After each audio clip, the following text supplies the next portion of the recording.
ante una esperanza bienaventurada. Vamos a Tito, carta de Pablo a Tito, capítulo 2 y el versículo 13, dice así la palabra del Señor. Aguardando la esperanza bienaventurada y la manifestación gloriosa de nuestro gran Dios y Salvador Jesucristo.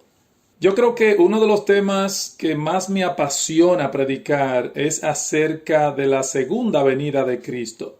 Ahora, hermanos y amigos, hay que reconocer que tristemente el tema de la segunda venida no está de moda. Yo no lo recuerdo porque no me había convertido en esa época. Sí, ya en los 80, a final de los 80 me convertí en el año 1989.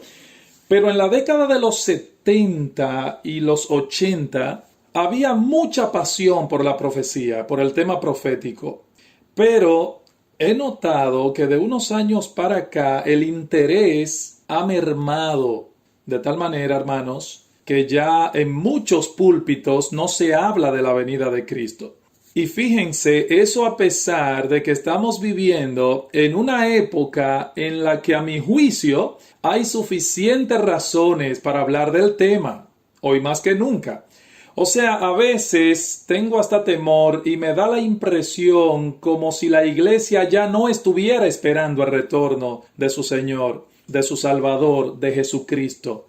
Sin embargo, hermanos, cuando nosotros vamos a la Biblia, nos damos cuenta que el énfasis de la Escritura sobre la segunda venida de Cristo nos da una idea de la importancia que tiene ese evento dentro del programa profético de Dios.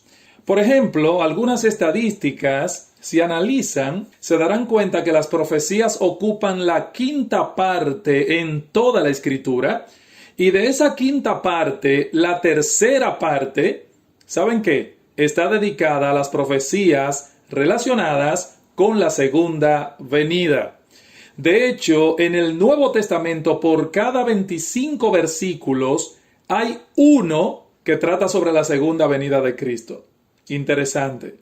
Prácticamente podemos decir que después de la fe, la segunda venida de Cristo es el tema más importante en todo el Nuevo Testamento.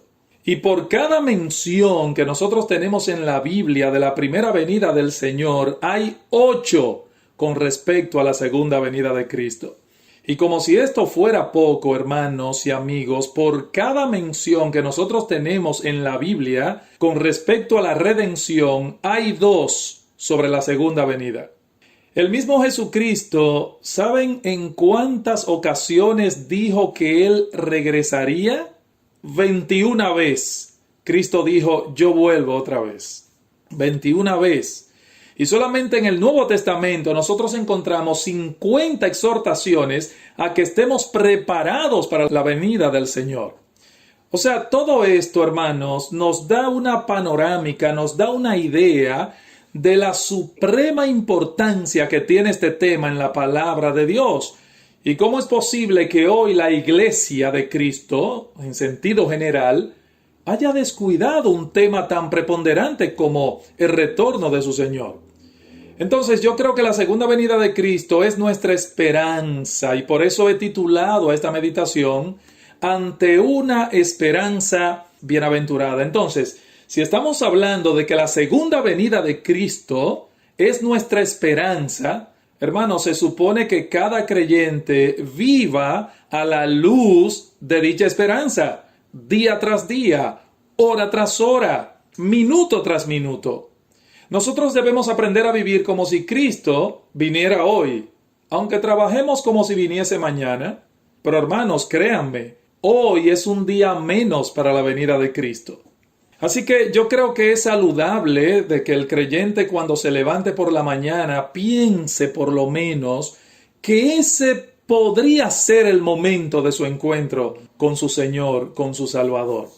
Ahora, hermanos, hay algunos teólogos liberales, tristemente, que han querido negar la importancia de esta doctrina diciendo que eso de la venida de Cristo es algo alegórico, que no es nada literal, que debemos interpretar el tema de la segunda venida de otra manera. Por ejemplo, ellos dicen, oigan qué descabellado lo que ellos dicen. Ellos dicen que cuando Cristo viene por segunda vez, en realidad se refiere a nuestra conversión. O sea, Jesucristo viene por segunda vez a la tierra cuando llega a mi corazón. Porque cuando el pecador se convierte, Cristo viene a vivir en su corazón. Pero es que cuando yo me convertí, no hubo un eclipse de sol, ni de luna, ni las estrellas cayeron del cielo. ¿Verdad que no? Ni usted tampoco, cuando se convirtió.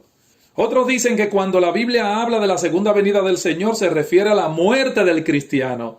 Porque cuando el creyente muere, va al encuentro de Cristo. Mire, esa posición no toma en cuenta lo siguiente, no toma en cuenta que de acuerdo a la palabra de Dios, óigame, la muerte no es nuestra esperanza, sino más bien que la muerte es nuestro enemigo. Eso dice Pablo en 1 Corintios capítulo 15, versículo 26, que el postrer enemigo que será destruido es la muerte. O sea que la muerte no es mi esperanza, la muerte es mi enemigo. De manera que ese argumento se cae totalmente. De hecho, Pablo dice que no todos los creyentes morirán, en el mismo capítulo 15 de 1 Corintios. Así que la muerte no puede ser la esperanza del cristiano, jamás. Hermanos, nuestra esperanza es que vamos a ver con nuestros ojos a nuestro Señor Jesucristo viniendo en gloria. No importa cuánto los liberales quieran negar la segunda venida del Señor, hermanos, nosotros podemos estar seguros, certeros, que nuestro Señor Jesucristo vuelve otra vez. Y todo verdadero hijo de Dios cree en la segunda venida de Cristo. Hermanos, Jesucristo viene otra vez. Ahora, ¿cómo lo sabemos? Bueno, sencillamente porque Él lo dijo. Yo acababa de mencionar en mi introducción que 21 veces Cristo dijo que Él volvía. Si Él lo dijera una sola vez, ya yo le creo, es suficiente.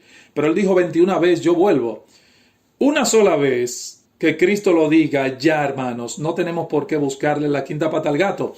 En Juan capítulo 14, texto del que prediqué recientemente hablando de la realidad del cielo, en el versículo 2 y 3, Cristo dijo, voy pues a preparar lugar para vosotros, y oiga esto, si me fuere y os preparare lugar, vendré otra vez. Vendré otra vez, dice Cristo. Él lo prometió. Cuando alguien me pregunte, ¿y cómo tú sabes que Cristo viene? Bueno, porque Él lo dijo y Él no miente. De manera que cuando la Biblia habla de la venida del Señor, hermanos, no se refiere a la muerte ni tampoco a la venida del Espíritu Santo, como algunos quizás pueden pensar. Está hablando de la venida personal y visible del Señor Jesucristo. El punto es, hermanos, que ni la venida del Espíritu Santo ni la muerte se están refiriendo a la segunda venida de Cristo. Está hablando de la venida personal y visible del Señor Jesucristo. En el momento de su ascensión, ustedes recordarán, en el libro de los Hechos, capítulo 1, versículo 11, mientras los discípulos se quedaron extasiados mirando hacia el cielo, dos ángeles se le aparecieron y les dijeron esto: varones Galileos, ¿qué estáis mirando al cielo? Este mismo Jesús que fue tomado de vosotros al cielo, así vendrá. Él vendrá como le habéis visto ir al cielo. Hechos capítulo 1, versículo 11. ¿Cómo vendrá Jesús? Bueno, según este pasaje, vendrá de la misma manera como Él ascendió al cielo. Los discípulos vieron a Jesús volver al cielo, y los que estén vivos cuando Él venga otra vez, le verán también. Pregunta, ¿cuándo vendrá el Señor? ¿Qué sucederá cuando Él regrese? ¿Qué va a pasar con los incrédulos y los cristianos cuando venga el Señor otra vez? Hermanos, yo creo que estas son preguntas importantísimas y que pretendo responderlas en la meditación de hoy en los breves minutos que me restan. ¿Cuándo volverá Jesucristo? ¿Sabe alguien el tiempo exacto de la venida del Señor? No.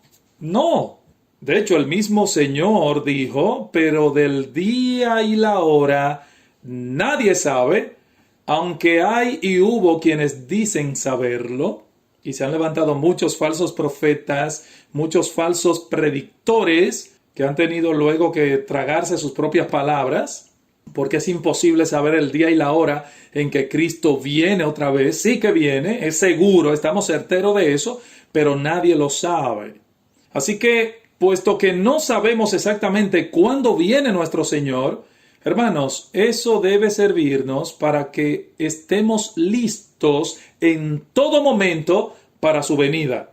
La actitud de un cristiano es estar siempre a la expectativa, siempre a la espera de la segunda venida de su Señor. Ahora, aunque ciertamente nosotros no podemos saber el tiempo exacto de la venida de Cristo, la Biblia sí nos habla, hermanos, de ciertas señales que indican que el Señor viene pronto. Ahora, ¿cuáles son esas señales? Vamos a ver algunas rápidamente y veamos cómo se están cumpliendo al día de hoy. La primera de esas señales, indudablemente, es guerras y rumores de guerras.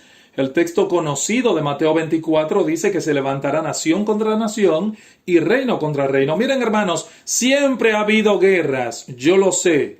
Pero Cristo dijo y enseñó en este pasaje de Mateo que los últimos tiempos estarían marcados por un gran aumento en el número de guerras. Él lo dice, se levantará nación contra nación, reino contra reino. Esto será parte de los principios de dolores. Y déjeme decirle que desde la Segunda Guerra Mundial ya han habido más de 50 guerras de gran envergadura, entre ellas la mayoría, hermanos, de gran magnitud. Y ahora mismo estamos viendo lo que está pasando con Rusia y Ucrania. Y si usted entra a ver las estadísticas más recientes, se dará cuenta, hermano, que prácticamente diario hay varios muertos y heridos. Así que las guerras y los rumores de guerra son un indicativo de que el Señor Jesucristo está cerca. Segunda señal, hambre, pestilencias y terremotos. En ese mismo pasaje de Mateo 24, Jesús dijo, y habrá pestes y hambres y terremotos en diferentes lugares. Miren, nunca antes en la historia se habían registrado tantos terremotos como los que han pasado en los últimos 25 años. Turquía, Siria, Haití, Japón, China, Afganistán, Irak, Pakistán, la India. Miles y miles y miles de muertos, hermanos, sin contar los desaparecidos. Ha sido terrible. Tercero, otra señal de los fines de los siglos es el gran aumento de conferencias de paz.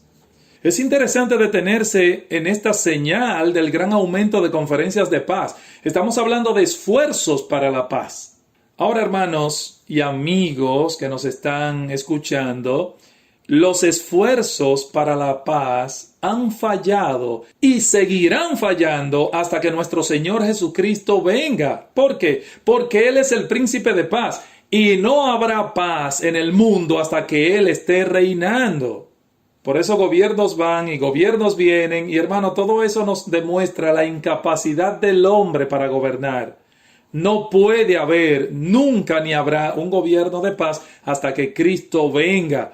De manera que todos esos esfuerzos que el hombre hace son vanos, son inútiles, no hay paz para los impíos, dice el Señor en Isaías 57, versículo 21.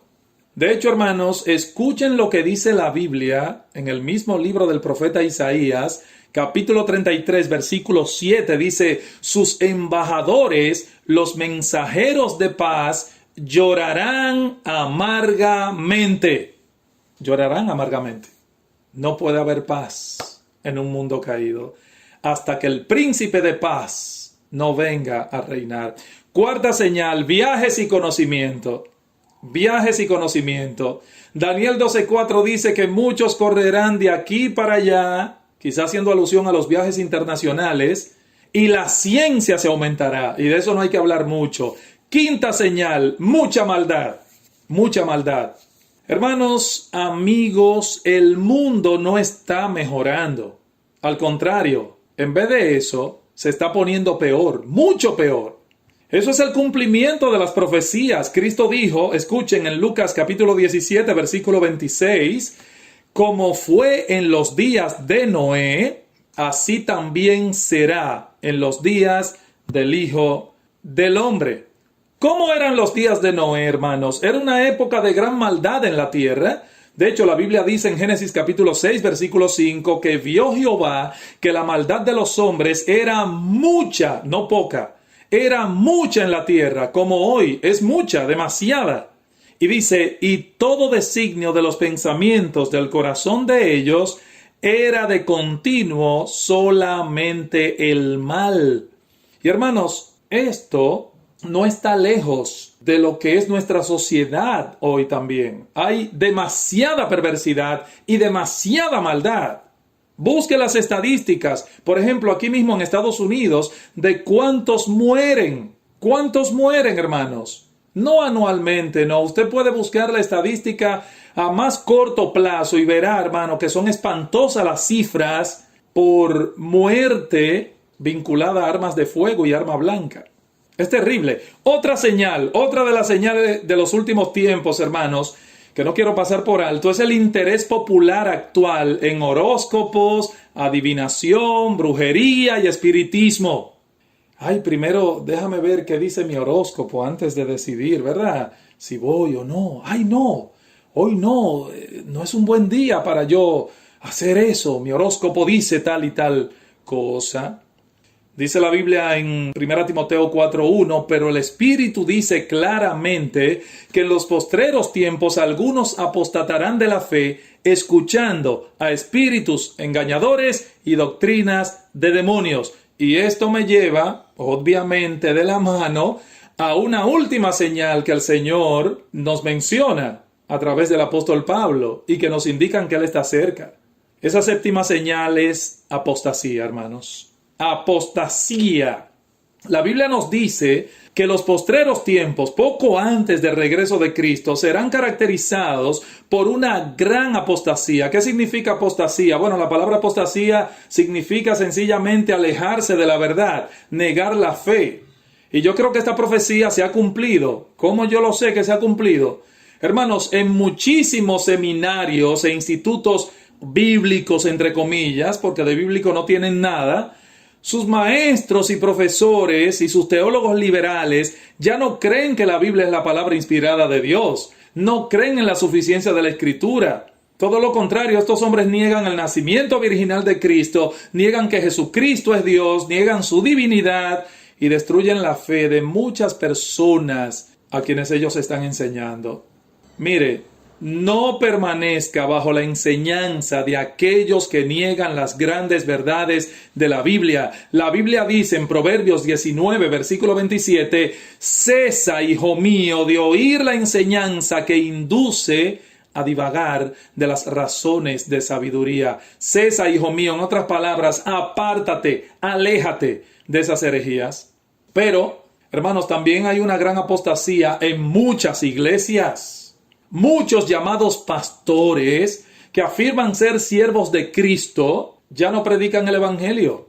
Predican humanismo en los púlpitos. Ya no predican que los hombres son pecadores perdidos, depravados, que necesitan ser salvos por la sangre de Cristo. Al contrario, en vez de eso, estos hombres niegan la necesidad del nuevo nacimiento, predican que Dios es el Padre de todos los hombres y que todos los hombres somos hermanos.